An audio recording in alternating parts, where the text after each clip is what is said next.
بسم اللہ الرحمن الرحیم نحمده ونصلی ونسلم علی رسولہ الکریم۔ قابل صد احترام مشائخ اہل سنت، علماء اہل سنت و جملہ عوام اہل سنت، السلام علیکم ورحمۃ اللہ تعالی وبرکاتہ۔ فقیر محمد شہریار رضا قادری، تمام علماء، مشائخ، جملہ ائمہ مساجد اور ہر طبقے سے تعلق رکھنے والے تمام سنی بھائیوں کا شکر گزار ہے جنہوں نے احقاق حق اور ابطال باطل کی تائید کی اور حوصلہ افزائی کی۔ فقیر کسی سے ذاتی بغض و عناد کی بنا پر کچھ اپنی تقریر میں نہیں کہتا ہے، بلکہ میری ہزاروں تقریروں میں جو اصلاحی مضامین، سائنسی مضامین ہوتے ہیں، اس کے ذریعے میں عوام کو بدعملی سے روکنے کی ایک چھوٹی سی کوشش کرتا ہوں۔ تنبیہاً کبھی جملے سخت ہو جاتے ہیں اور اپنے عزیزوں کو، نو عمر فارغین کو بھی ہدایت دیتے ہوئے کبھی کبھی میں اصلاح کی باتیں کرتا ہوں، اور اپنے بڑے لوگوں کو بھی ادب کے دائرے میں رہ کر جو بھی باتیں کہہ سکتا ہوں وہ میں کہتا رہتا ہوں۔ یہ سارے لوگ جو میری تقریر سنتے ہیں اس کو معلوم ہے۔ ابھی چند دن پہلے جو کچھ ہوا، میں نے صرف دینی اجلاس کے تقدس کو بحال کرنے کے لیے اور جلسہ جو ایک واحد پلیٹ فارم ہے دین کا پیغام عوام تک پہنچانے کے لیے، جو بزرگان دین کی ایک مضبوط وراثت اور روایت ہے، اس کو ہمارے چند ناخواندہ یا کم خواندہ نعت خوانوں کی وجہ سے جو تھوڑی پریشانیاں اسٹیج کو لاحق ہیں، اس کے بارے میں بھی گاہے بگاہے میں بولتا رہتا ہوں۔ نعت خوانی کی حد تک رہے، عوام بھی قاعدے سے سنجیدہ مزاج ہو کر اپنے رہنما اور اپنے شعراء کو سنیں۔ اسی سلسلے میں ایک ناخوشگوار واقعہ ہوا کہ میں نے اپنے ان عزیزوں کو ڈانٹا کہ بالکل یہ انداز نعت خوانی درست نہیں ہے، کسی بھی طرح مذہبی اسٹیج کے لائق یہ نہیں ہے۔ تو انہیں قبول کر لینا چاہیے تھا، لیکن انہوں نے زبان درازی کی اور تمام علماء اہل سنت کو برا لگا۔ وہ تو کہیے کہ حضور علامہ توصیف رضا خان مدظلہ العالی اعلی حضرت رضی اللہ عنہ کی کرامت بن کر بر وقت اسٹیج پر آئے۔ انہوں نے عوام سے اپیل کی کہ مولانا شہریار صاحب جو کچھ کہہ رہے ہیں وہ سچ کہہ رہے ہیں، ان کی تقریر ہوگی۔ تو معاملہ شانت ہوا اور تقریر فقیر کی ہوئی، اور اس سلسلے میں بہت ساری باتیں سوشل میڈیاز پہ چل رہی ہیں، اور ہم سارے علماء کرام کا شکریہ ادا کرتے ہیں جنہوں نے میری تائید کی اور دلجوئی کی، بالخصوص مفتی شہزاد صاحب، مفتی شمسا صاحب، مفتی افضال صاحب، مفتی شفیق علی منفی صاحب اور مفتی عمران حنفی صاحب، اور جتنے بھی ہمارے احباب ہیں، مفتی اختر حسن علیمی صاحب اور بہت سرکردہ افراد سماج کے، بہت ڈاکٹرز، پروفیسرز اور تمام اسٹیٹس کے بڑے بڑے لوگوں نے فون کر کے تائیدی جملے کہا۔ میں سب کا شکریہ ادا کرتا ہوں، چونکہ بہت سارے لوگ جلسے سے بالکل کٹ رہے تھے، آ ہی نہیں رہے تھے سننے کے لیے۔ چند کم پڑھے لکھے لوگ ہمارے جلسے میں رہ گئے تھے، تو اس لیے ان لوگوں کو لگا کہ جلسہ مروجہ نعت خوانی اور انداز نعت خوانی سے پاک ہونا چاہیے۔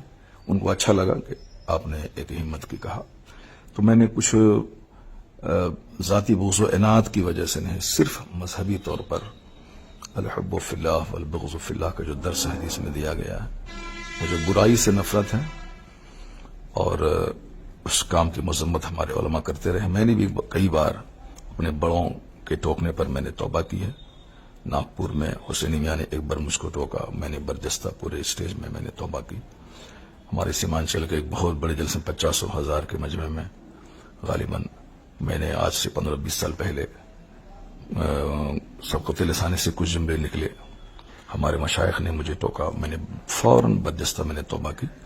یہ تو ہمارے بزرگوں کا طریقہ رہا ہے، اس پر عمل کرنا چاہیے اور اس طرح سے زبان درازی نہیں کرنی چاہیے۔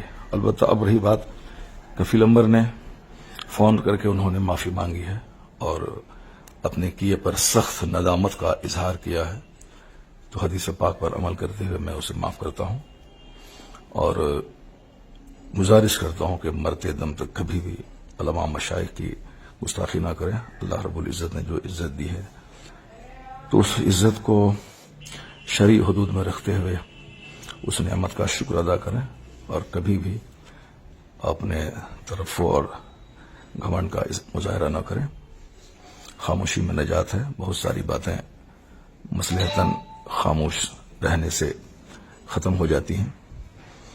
باقی رہی بات، اگر ہمارے جملے سے کسی کو دل آزاری ہوئی ہے، جیسے اپنے بچے کو لوگ روزانہ ڈانٹ ڈپٹ کرتے ہوئے بہت ساری باتیں کرتا ہے، یہ ہمارے چھوٹے عزیز ہیں، اگر میرے جملوں سے کچھ دل آزاری ہوئی ہے ان عزیزوں کو تو میں اس سے معذرت کرتا ہوں۔ اللہ تبارک و تعالی ہم تمام سنی علماء، ہم تمام سنیوں کو راہ حق پر چلنے کی توفیق عطا فرمائے۔ باقی جلسہ کرانے والے سارے عوام سے میں گزارش کرتا ہوں کہ جلسہ کرتے ہوئے اپنے علاقے کے ذمہ دار علماء سے رابطہ کریں اور بالکل کم خرچ، صاف و شفاف جلسہ، تاکہ لوگ جلسوں سے لوگوں کو نفرت نہ ہو، اور جیسا روز ہو تو 2-3 گھنٹے کے جلسے میں شرکت کرنے میں لوگوں کو بوجھ نہ ہو، اس طرح کا جلسہ کریں۔ نام و نمود کی خاطر نہیں، صرف سنیت اور مسلک اہل سنت کا پیغام عام کرنے کی خاطر کریں۔ اور ابھی اس سلسلے میں میٹنگ ہوئی ہمارے دیار میں اور تمام علماء کرام نے بیٹھ کر جو باتیں کی، جلسوں کو صاف و شفاف کرنے کے سلسلے میں جو تجاویز پاس ہوئی، ان سب باتوں کی میں تائید کرتا ہوں اور میں اپنے علماء سے گزارش کرتا ہوں کہ وہ اپنے جلسوں کے لیے خود آگے بڑھ کر عوام کو سمجھائیں کہ اس مقاصد جلسہ کیا ہے، اور صرف جلسے کو مشاعرہ نہ بنوایا جائے بلکہ قرآن خوانی اور قرآن پاک کی تلاوت اور تقاریر پہ زور دیا جائے۔ ابھی بے پناہ اصلاح کی ضرورت ہے سماج کو، اور جو ہمارے نوجوان نعت خوانی کی تائید میں، مروجہ نعت خوانی کی تائید میں اپنے علماء سے لڑنے جھگڑنے کی بات کرتے ہیں، اسے بھی ان حرکتوں سے توبہ کرنی چاہیے۔ عالموں کی تعظیم بہت ضروری ہے اور مجلس میں جو بھی بات ہو جائے شرعی طور پر اس کو حل کرنا چاہیے، نہ کہ اس معاملے کو اپنے ہاتھ میں لے کر لڑائی جھگڑے کا ماحول پیدا کرنا چاہیے۔ علماء کرام اگر کسی بات کی گرفت کرتے ہیں تو عوام کو غور سے سننا چاہیے، نہ کہ اس کو عام لوگوں کی طرح لڑائی جھگڑے کا رنگ دینا چاہیے۔ میں ان سارے نوجوانوں سے گزارش کرتا ہوں جنہوں نے جلسے کو دوسرا رنگ دینے کی کوشش کی، خبردار کبھی بھی اپنے علماء کی عزت سے کھلواڑ نہ کریں، علماء کی عزت کریں اور ان کی باتوں کو غور سے سنیں۔ اگر وہ کسی خطا پہ، غلطی پہ گرفت کرے تو اس گرفت کو تسلیم کریں۔ اگر گرفت کرنے والے سے کوئی خطا ہوتی ہے تو وہ بھی علماء کرام کی تنبیہات سے آزاد نہیں ہے۔ اپنے بڑوں کا ہمیشہ ادب اور احترام کرنا چاہیے۔ اگر کوئی گرفت کرے تو اس کی اصلاح کو قبول کرنا چاہیے۔ تو میری طرف سے بھی اگر کوئی دل آزار جملے نکلے ہیں، آج بھی ہوں یا کبھی بھی ہوں، میں ان تمام دل آزار جملوں سے رجوع کرتا ہوں، توبہ کرتا ہوں۔ اللہ تعالیٰ مجھے ہمیشہ حق بولنے، حق سننے، حق پر عمل کرنے کی توفیق عطا فرمائے۔ اللہ تعالیٰ مسلک اعلیٰ حضرت مسلک اہل سنت و جماعت کو خوب فروغ اور ترقی دے، اور تمام ذاتی اختلافات، بغض و عناد اور حسد اور کدورت سے تمام مسلمانوں کو بچنے کی توفیق عطا فرمائے۔